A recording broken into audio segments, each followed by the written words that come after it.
ದಾವಣಗೆರೆ ವಿಶ್ವವಿದ್ಯಾಲಯ BA 6ನೇ semester ಇತಿಹಾಸ ವಿಷಯ.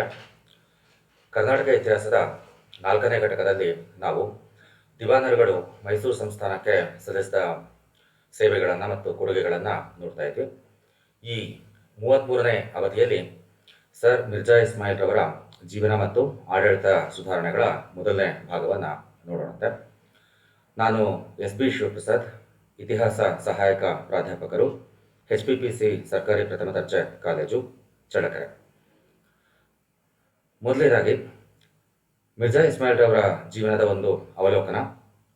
ಇವರು 1883 ಅಕ್ಟೋಬರ್ 23ರಂದು ಬೆಂಗಳೂರಿನಲ್ಲಿ ಜನಿಸಿದರು. ಇವರ ತಂದೆ ಆಗಾ ಜಾನ್ ಮೈಸೂರು ಸಂಸ್ಥಾನದ ಅರಸರಿಗೆ ಅತ್ಯಂತ ಹತ್ತಿರವಾದಂತಹ ಕುಟುಂಬ ಆಗಿತ್ತು ಇದು. ಹೀಗಾಗಿ ಇವರ ಆರಂಭಿಕ ಶಿಕ್ಷಣ ಬೆಂಗಳೂರಿನಲ್ಲಿ ಸ್ವಲ್ಪ ವರ್ಷ ನಡೆದ ನಂತರ ಮೈಸೂರಿನ ನಾಲ್ವಡಿ ಕೃಷ್ಣರಾಜ ಒಡೆಯರ್ ಅವರ ಜೊತೆಯಲ್ಲಿ ಖಾಸಗಿಯಾಗಿ ವಿದ್ಯಾಭ್ಯಾಸವನ್ನು ಮುಂದುವರಿಸಿದರು. ನಂತರದಲ್ಲಿ 1905ರಲ್ಲಿ ತುಮಕೂರು ಜಿಲ್ಲೆಯ ಪೊಲೀಸ್ ಸೂಪರಿಂಟೆಂಡೆಂಟ್ ಆಗಿ ಹುದ್ದೆಯನ್ನು ವಹಿಸಿಕೊಂಡರು. 1916ರಲ್ಲಿ ಮೈಸೂರು ಸಂಸ್ಥಾನದ ಅಧೀನ ಕಾರ್ಯದರ್ಶಿಯಾಗಿ ಬಡ್ತಿಯನ್ನು ಪಡೆದರು. ನಂತರ 1920ರಲ್ಲಿ ಖಜಾನೆ ಕಾರ್ಯದರ್ಶಿಯಾದರು. 1922ರಲ್ಲಿ ನಾಲ್ವಡಿ ಕೃಷ್ಣರಾಜ ಒಡೆಯರ್ ಅವರ ಖಾಸಗಿ ಕಾರ್ಯದರ್ಶಿಯಾಗಿ ನೇಮಕವಾದರು. 1926ರಲ್ಲಿ ಮೈಸೂರು ಸಂಸ್ಥಾನದ ದಿವಾನರಾಗಿ ಇವರನ್ನು ನೇಮಿಸಲಾಯಿತು. ಸುಮಾರು 15 ವರ್ಷ ಮೈಸೂರು ಸಂಸ್ಥಾನಕ್ಕೆ ದಿವಾನರಾಗಿ ಸೇವೆಯನ್ನು ಸಲ್ಲಿಸಿದರು. 1926ರಿಂದ 1941ರವರೆಗೆ ಮೈಸೂರು ಸಂಸ್ಥಾನದ ದಿವಾನ ಹುದ್ದೆಯಲ್ಲಿ ಇವರು ಸಾಕಷ್ಟು ಸುಧಾರಣೆಗಳನ್ನು ಮತ್ತು ಕೊಡುಗೆಗಳನ್ನು ನೀಡಿದರು. 1941ರಲ್ಲಿ ದಿವಾನ ಹುದ್ದೆಗೆ ರಾಜೀನಾಮೆ ನೀಡಿ ನಂತರದಲ್ಲಿ ಜೈಪುರ ಹಾಗೂ ಹೈದರಾಬಾದ್ ಸಂಸ್ಥಾನಗಳಲ್ಲಿ ದಿವಾನರಾಗಿದ್ದರು. 1942ರಲ್ಲಿ ಭಾರತಕ್ಕೆ ಸ್ವಾತಂತ್ರ್ಯ ಬಂದ ನಂತರದಲ್ಲಿ 1959 ಜನವರಿ 5ರಂದು ಇವರು ಬೆಂಗಳೂರಿನಲ್ಲಿ ಮರಣ ಹೊಂದಿದರು. ಈಗ ಮಿರ್ಜಾ ಇಸ್ಮಾಯಿಲ್ ರವರ ಅವಧಿಯಲ್ಲಿ ಕೈಗೊಂಡಂತಹ ಸುಧಾರಣೆಗಳನ್ನು ಒಂದೊಂದಾಗಿ ಗಮನಿಸೋಣ. ಮೊದಲನೇದಾಗಿ ಕೃಷಿ ಕ್ಷೇತ್ರದಲ್ಲಿ ಇರ್ವಿನ್ ನಾಲೆ ಮತ್ತು ವರ್ಣಾ ನಾಲೆಗಳು ಎರಡು ನೀರಾವರಿ ಕಾಲುವೆಗಳನ್ನು ಇವರ ಅವಧಿಯಲ್ಲಿ ತೋಡಿಸಲಾಯಿತು. ಇರ್ವಿನ್ ನಾಲೆ ಇದು ಮಂಡ್ಯ ಮತ್ತು ಮಳವಳ್ಳಿ ಪ್ರದೇಶಗಳಿಗೆ ನೀರನ್ನು ಹರಿಸುತ್ತೆ. ವರ್ಣಾ ನಾಲೆ ಇದು ಟಿ ನರಸೀಪುರ ಪ್ರದೇಶಕ್ಕೆ ನೀರನ್ನು ಹರಿಸುತ್ತೆ. ಇರ್ವಿನ್ ನಾಲೆ ಇದು ಸುಮಾರು 3/4 ಕಿಲೋಮೀಟರ್ಗಳಷ್ಟು ದೂರ ಒಂದು ಗುಡ್ಡದ ಒಳಗಡೆ ಸುರಂಗದ ರೀತಿಯಲ್ಲಿ ಹಾದು ಹೋಗ್ತಕ್ಕಂಥ ಇಂಜಿನಿಯರಿಂಗ್ ಅದ್ಭುತವಾಗಿರೋ ಒಂದು ರಚನೆ ಆಗಿದೆ.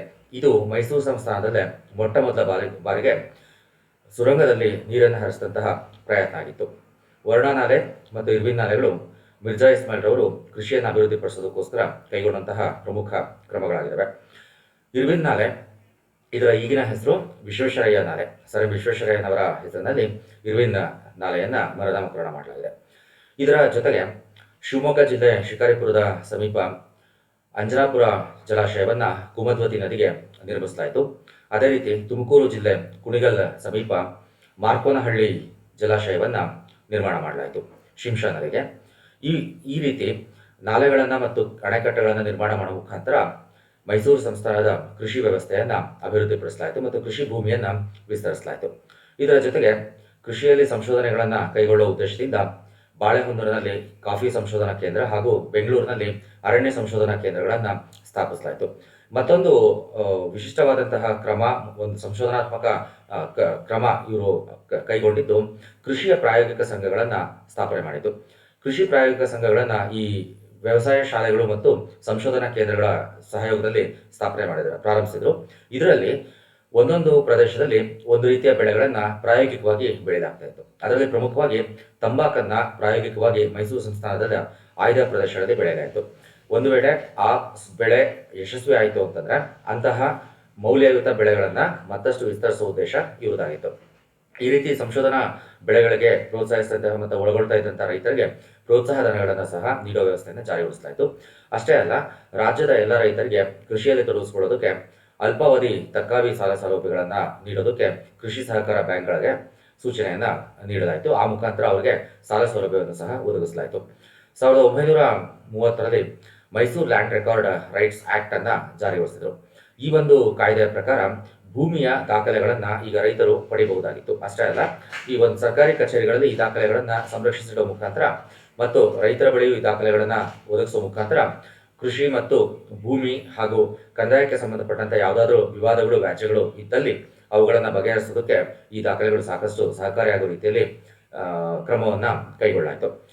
ಅದರ ಜೊತೆಗೆ 1921ರಿಂದ ನಿಂತು ಹೋಗಿದ್ದಂತಹ ದಸರಾ ವಸ್ತು ಪ್ರದರ್ಶನವನ್ನು ಮರು ಆರಂಭಿಸಲಾಯಿತು.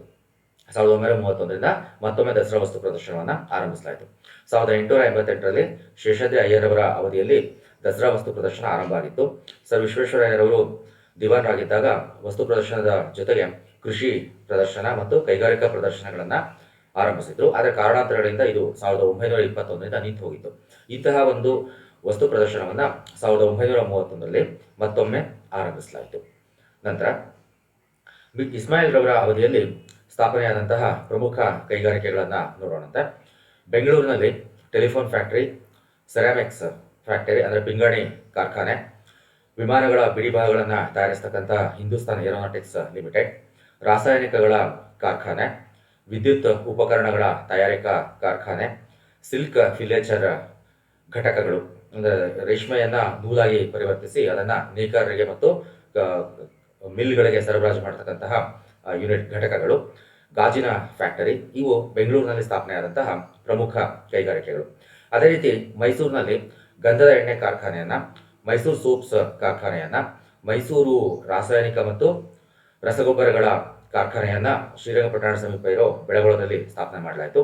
ಅದೇ ರೀತಿ ಅಡುಗೆ ಎಣ್ಣೆಯ ಕಾರ್ಖಾನೆ ಮತ್ತು ಕೃಷ್ಣರಾಜೇಂದ್ರ ಜವಳಿ ಮಿಲ್ಗಳನ್ನು ಸ್ಥಾಪನೆ ಮಾಡಲಾಯಿತು. ಮೈಸೂರು ಮತ್ತು ಬೆಂಗಳೂರು ಪ್ರಮುಖವಾಗಿ ಕೈಗಾರಿಕಾ ನಗರಗಳಾಗಿ ಬೆಳೆದು ಬಂದವು. ಭದ್ರಾವತಿಯಲ್ಲಿ ಈಗಾಗಲೇ ಇದ್ದಂತಹ ಕಬ್ಬಿಣ ಮತ್ತು ಉಕ್ಕಿನ ಕಾರ್ಖಾನೆಯ ಜೊತೆಗೆ ಮೈಸೂರು ಕಾಗದ ಕಾರ್ಖಾನೆ ಹಾಗೂ ಮೈಸೂರು ಸಿಮೆಂಟ್ ಕಾರ್ಖಾನೆಗಳನ್ನು ಸ್ಥಾಪಿಸಲಾಯಿತು. ಅದರ ಜೊತೆ ಶಿವಮೊಗ್ಗದಲ್ಲಿ ಬೆಂಕಿ ಕಡ್ಡಿಗಳ ಕಾರ್ಖಾನೆ, ಮಂಡ್ಯದಲ್ಲಿ ಮೈಸೂರು ಸಕ್ಕರೆ ಕಾರ್ಖಾನೆ, ಹಾಸನದಲ್ಲಿ ಕೃಷಿ ಉಪಕರಣಗಳನ್ನು ತಯಾರಿಸ್ತಕ್ಕಂಥ ಒಂದು ಘಟಕ, ಹರಿಹರದಲ್ಲಿ ಕಿರ್ಲೋಸ್ಕರ್ ಮಷಿನ್ ಬಿಡಿಭಾಗಗಳನ್ನು ಮತ್ತು ಮಷಿನ್ಗಳನ್ನು ಉತ್ಪಾದಿಸುವ ಘಟಕಗಳನ್ನು ಈ ಒಂದು ಅವಧಿಯಲ್ಲಿ ಸ್ಥಾಪನೆ ಮಾಡಲಾಯಿತು. ಜವಳಿ ಕೈಗಾರಿಕೆಗಳಲ್ಲಿ ಪ್ರಮುಖವಾಗಿ ನಾವು ಕಾಣೋದು ಮೈಸೂರಿನಲ್ಲಿ ಸ್ಥಾಪನೆಯಾದಂತಹ ಕೃಷ್ಣರಾಜೇಂದ್ರ ಮಿಲ್ ಮತ್ತು ಬೆಂಗಳೂರಿನಲ್ಲಿ ಸ್ಥಾಪನೆಯಾದಂತಹ ಖಾಸಗಿ ಉದ್ಯಮ ಆಗಿರೋ ಮಿನರ್ವಾ ಮಿಲ್. ಈ ಮಿನರ್ವಾ ಮಿಲ್ ಸುಮಾರು 50 ವರ್ಷಗಳ ಕಾಲ ಇಡೀ ಭಾರತದಾದ್ಯಂತ ತನ್ನ ಗುಣಮಟ್ಟದ ಉತ್ಪಾದನೆಗಳಿಗೆ ಹೆಸರುವಾಸಿಯಾಗಿತ್ತು. ಗಾಂಧೀಜಿಯವರ ಖಾದಿ ಪ್ರಚಾರಕ್ಕೆ ಅದರ ಒಂದು ಕರೆಗೆ ಹೋಗೊಟ್ಟಂತಹ ನಾಲ್ವಡಿ ಕೃಷ್ಣರಾಜ ಒಡೆಯರ್ ಅವರ ಪ್ರಯತ್ನದಿಂದ ಬದನವಾಡು, ಮೈಸೂರು ಮತ್ತು ಶ್ರೀರಂಗಪಟ್ಟಣ ಮಧ್ಯೆ ಇರತಕ್ಕಂತಹ ಒಂದು ಗ್ರಾಮ ಬದನವಾಡನಲ್ಲಿ ಖಾದಿ ಉತ್ಪನ್ನ ಕೇಂದ್ರವನ್ನು ಆರಂಭಿಸಲಾಯಿತು. 1927ರಲ್ಲಿ ಗಾಂಧೀಜಿಯವರು ಬೆಂಗಳೂರಿಗೆ ಭೇಟಿ ಕೊಟ್ಟಿದ್ದಾಗ, ಆರೋಗ್ಯ ಸಂಬಂಧ ನಂದಿ ಬೆಟ್ಟಕ್ಕೆ ಭೇಟಿ ಕೊಟ್ಟಿದ್ದಾಗ 1928ರಲ್ಲಿ ಬೆಂಗಳೂರಿನಲ್ಲಿ ಖಾದಿ ವಸ್ತು ಪ್ರದರ್ಶನವನ್ನು ಸಹ ಆರಂಭಿಸಲಾಯಿತು. ಈ ಒಂದು ಪ್ರದರ್ಶನವನ್ನು ಗಾಂಧೀಜಿಯವರೇ ಉದ್ಘಾಟನೆ ಮಾಡಿದರು.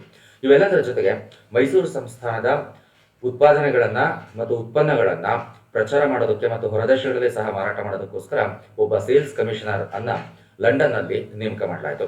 ಈ ಸೇಲ್ಸ್ ಕಮಿಷನರ್ ಮೈಸೂರು ಸಂಸ್ಥಾನದ ಕೈಗಾರಿಕೆಗಳ ಉತ್ಪಾದನೆಗಳನ್ನು ಪ್ರಚಾರ ಮಾಡಿ, ಪ್ರಪಂಚದಾದ್ಯಂತ ಪ್ರಚಾರ ಮಾಡಿ ಅವುಗಳಿಗೆ ಮಾರುಕಟ್ಟೆಯನ್ನು ಒದಗಿಸ್ಕೊಡ್ಬೇಕಾದಂಥ ಜವಾಬ್ದಾರಿಯನ್ನು ಹೊಂದಿದ್ರು. ಅದೇ ರೀತಿ ಬಾಂಬೆಯಲ್ಲಿ ಬಾಂಬೆ ಎಂಪೋರಿಯಂ ಅನ್ನೋ ಒಂದು ಮಾರಾಟ ಮಳಿಗೆಯನ್ನು ಆರಂಭಿಸಲಾಯಿತು. ಈ ಮಾರಾಟ ಮಳಿಗೆಯಲ್ಲಿ ಮೈಸೂರು ಸಂಸ್ಥಾನದ ಕೈಗಾರಿಕಾ ಮತ್ತು ಕೃಷಿ ಉತ್ಪಾದನೆಗಳನ್ನು ಮಾರಾಟ ಮಾಡಲಾಗ್ತಾ ಇತ್ತು. ಅದರ ಜೊತೆಗೆ ಮೈಸೂರಿನ ಉತ್ಪಾದನೆಗಳನ್ನು ಕೇವಲ ಮೈಸೂರು ಸಂಸ್ಥಾನದಲ್ಲಿ ಅಷ್ಟೇ ಅಲ್ಲ, ಮೈಸೂರು ಸಂಸ್ಥಾನದಿಂದ ಹೊರಗಡೆ ಬ್ರಿಟಿಷ್ ಭಾರತದಲ್ಲಿ, ಅದರ ಜೊತೆಗೆ ವಿದೇಶಗಳಲ್ಲಿ ಸಹ ಮಾರಾಟ ಮಾಡೋದಕ್ಕೆ ಹಲವಾರು ಮಳಿಗೆಗಳನ್ನು ಸ್ಥಾಪನೆ ಮಾಡಲಾಯಿತು.